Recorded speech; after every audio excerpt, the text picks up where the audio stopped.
शुभ प्रभात दोस्तों। मैं Amit sir Vatsalabai Vanmadi school of scholars की तरफ से पिछले तासिका में हमने आपके तीर्थ यात्रा इस पाठ की शुरुआत की थी। इस पाठ के माध्यम से हमने ये जानने की कोशिश की कि लाजवंती के जैसे कई पुत्र पैदा होते ही गुजर गए। उसके बाद हेमराज उसका एक एकलौता सहारा था और कुछ ही दिनों में उसकी भी तबीयत इतनी ख़राब हो गई कि लाजवंती घबरा गई और वैद्य जी को उसने घर बुलाया और वैद्य जी ने उसको देखने के बाद कहा कि ये मियादी बुखार है, यानी अपना समय पूरा करके ही वो लौटेगा। उसके पहले वो किसी भी इलाज करने से भी वो नहीं उतरेगा। और उन्होंने ये भी कहा कि उसके पिताजी को भी बुला लिया जाए और ये बुखार कम से कम 21 दिन तक रहेगा। 21वें दिन जब वो लाजवंती देवी माँ के मंदिर में जाकर माथा टेकी और मनता मांगी कि वो उसने मनता मांगी कि वो तीर्थ यात्रा करेंगी और उसके बाद 21वें दिन बराबर वो एकाएक उसका बुखार उतर गया। और उसके बाद जैसे ही फिर वैद्य जी ने उसको हेमराज को देखा और उन्होंने कहा कि ये तुम एक दूसरी सावित्री हो। मतलब जिस तरह से पुरातन काल में सावित्री ने अपने पति की प्राण यमराज से वापस लाए अपनी तपस्या से, उसी तरह से तुमने अपनी भक्ति से और अपने बच्चे की इतनी अच्छी तरीके से देखभाल करके तुमने अपने बच्चे को भी अपने मुंह से मौत के मुंह से वापस निकाला। उसके बाद 7वें दिन रामलाल अपनी नौकरी पर मुल्तान वापस चले गए और जाते जाते उन्होंने कहा कि तीर्थ यात्रा की तैयारी करो और पैसे का इंतज़ाम वो खुद करेंगे। उसके 3 महीने बाद लाजवंती ने तीर्थ यात्रा के लिए तैयारी की। जाने से पहले उसने रात में उसके आंगन में रात में सारा गांव इकट्ठा हुआ। भजन कीर्तन झांझे तलवा करताले बजने लगी। उसके बाद ढोलक भी बजने लगे। स्त्रियाँ गाती बजाती रही। दूसरी तरफ खाने की तैयारी शुरू हो गई। पूरियाँ बन रही थी, हलवा बन रहा था और लोग खा पी कर अपने घर आराम करने के लिए चले गए। जब लाजवंती भी अपने बक्से में ज़रूरती कपड़े ज़रूरती सामान भरने लगी। गले में लाल रंग की सूती माला उसने पहनी, माथे पर चंदन का लेप भी लगाया। गऊ एक पड़ोसिन को, मतलब उसके पास एक गाय थी, वो अपने पड़ोसन के पास दे दी और उसको बार बार बोलने लगी कि इसका पूरा ध्यान रखना, क्योंकि लाजवंती तो अभी तीर्थ यात्रा के लिए जाने वाली थी, लेकिन पूरा मन जो है उसका उस गाय में लगा रहेगा। सहसा अभी थोड़ी ही देर बाद अचानक किसी सिसकी भरने की आवाज़ सुनाई दी, रोने की आवाज़ सुनाई दी। लाजवंती ने सोचा इस समय कौन रो रहा है और सिसकियाँ कौन भर रहा है। उसने आवाज़ लगाई, चारों तरफ देखा और आवाज़ दिया और छत पर चढ़ी गई और पड़ोसन के आंगन में झुककर ज़ोर से बोली, माँ हरो। कुछ देर सन्नाटा वहाँ पे छाया रहा। कोई भी जवाब वापस नहीं आया। तो एक चारपाई से, यानी एक खटिया से एक उत्तर मिला, कौन है? लाजवंती।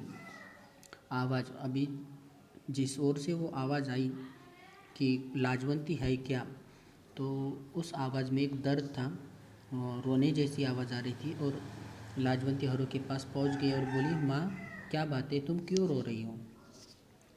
और हरो भी सिसकियाँ भर भर के और ज़ोर से रोने लगी।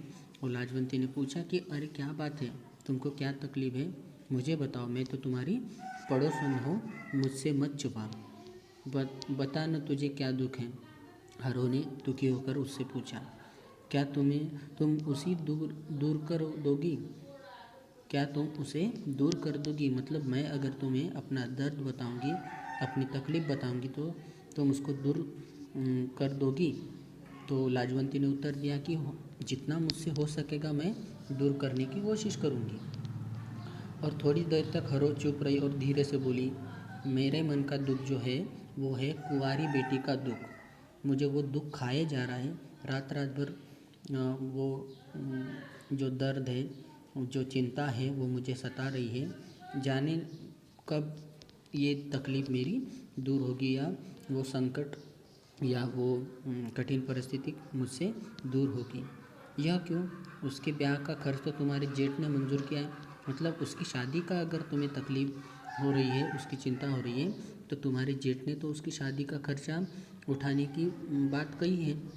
उसने 200 रुपये के गहने और कपड़े तो दिला दिए। मतलब हरो के जेठ ने 200 रुपये गहने 200 रुपये के गहने और कपड़े तो उसने दिला ही दी, लेकिन मिठाई का प्रबंध अभी तक नहीं हुआ। मतलब जब खाने पीने का जो इंतज़ाम है वो नहीं हुआ। अब चिंता है कि बारात अगर आएंगी तो उसके सामने मैं उनको क्या दूंगी या उनको क्या खिलाऊंगी। लाजवंती ने कहा, क्या गांव के लोग एक कन्या का ब्याह नहीं कर सकते? यानी पूरा गांव मिलकर एक लड़की की शादी नहीं करा सकते? और यह उनकी दया न होगी, उनका ये धर्म होगा। अभी हरो की आंखें और भर आई, यानी वो और रोने लगी। वो एक गरीब स्त्री थी, परंतु उसने अच्छे दिन भी देखे थे। मतलब एक ऐसा भी समय था कि उसके पास पैसा, संपत्ति, बहुत सारी चीज़ें थी अभी, लेकिन आज ऐसी परिस्थिति कि उसके पास कुछ भी नहीं है। उसने धीरे से कहा, बेटी, मुझसे भी तो यह अपमान न देखा जाएगा कि मैं किसी के सामने हाथ फैलाऊं, और बुरा भी लगेगा मुझे कि एक समय मेरी परिस्थिति कैसी थी और आज मुझे किसी के सामने हाथ फैलाने की ज़रूरत पड़ रही है। तो क्या करोगी? क्या अपनी बेटी को कुंवारी बैठा के रखोगी? भगवान की इच्छा तो मेरा क्या बस है। अगर भगवान यही चाहता है कि मेरी बेटी बिन ब्याही, बिना शादी के घर में बैठी रहेंगी, तो उसी की इच्छा सही। उसे लेकर कहीं निकल जाऊंगी, न कोई देखेगा न कोई बात करेगा। मतलब किसी को पता भी नहीं चलेगा। लाजवंती हरो की अवस्था से कांप गई। मतलब वो सहम गई कि उसे ऐसा लगने लगा जैसे कोई कह रहा हो। मतलब अंदर ही अंदर उसे ऐसे लगने लगा कि उसको कह रहा हो कि ईश्वर का कोप गांव भर को जलाकर राख कर देगा अगर ये दुखी हरो अपनी बेटी को गाँव को अपनी बेटी को लेकर गांव से निकल जाएगी, कहीं दूर चली जाएगी, तो पता नहीं एक भगवान का कोप पूरे गांव में फैल जाएगा और इस गांव को जलाकर राख कर देगा, उसका प्रकोप हो जाएगा। लाजवंती का हृदय दुख से पानी पानी हो गया। उसने कहा, चिंता न करो, तुम्हारा संकट मैं दूर करूँगी और तुम्हारी बेटी का ब्याह भी होगा। ब्याह बारात के लोग भरपेट भोजन भी करेंगे और तेरी बेटी तेरी ही नहीं मेरी भी बेटी, ऐसा लाजवंती ने कहा। और वो ये बात सुनकर हरो अपनी आँखों में एक कृतज्ञता के भाव से वो उसको देखने लगी और उसके आँखों में आंसू आने लगे। लाजवंती तीर्थ यात्रा के लिए अधीर हो रही थी। मतलब एक मन उसको ऐसा लगने लगा कि हरो की मदद भी करे और दूसरी ओर वो तीर्थ यात्रा के बारे में भी सोचने लगी। वो सोचती थी, हरिद्वार, मथुरा, वृंदावन के मंदिरों को देखकर उसका हृदय कली की तरह खिल जाएगा। मतलब एक और उसकी ओर जो है, उसका खिंचाव जो है वो तीर्थ यात्रा में लगा रहा था कि वृंदावन, हरिद्वार, काशी, मथुरा, यहाँ पर जाएंगे तो उसका मन एकदम प्रफुल्लित हो जाएगा। मगर जो आनंद इस समय उसको प्राप्त हुआ वह इस कल्पित आनंद की अपेक्षा कहीं अधिक बढ़कर थी। और वो दौड़ते हुए अपने घर में जाकर और संदूक से उसने 200 रुपये लाकर हरो के सामने दे दिए, यानी हरो को दे दिए। यह रुपये जमा करते समय उसके चेहरे पर, उसके मन में इतनी प्रसन्नता थी, इतना भाव था, आनंद था कि वो उन्हें देते समय उससे अधिक ज़्यादा प्रसन्न हो रही थी। और उसको ये देखकर ऐसा लगा कि सच्चा सुख त्याग में ही है, बलिदान में ही है।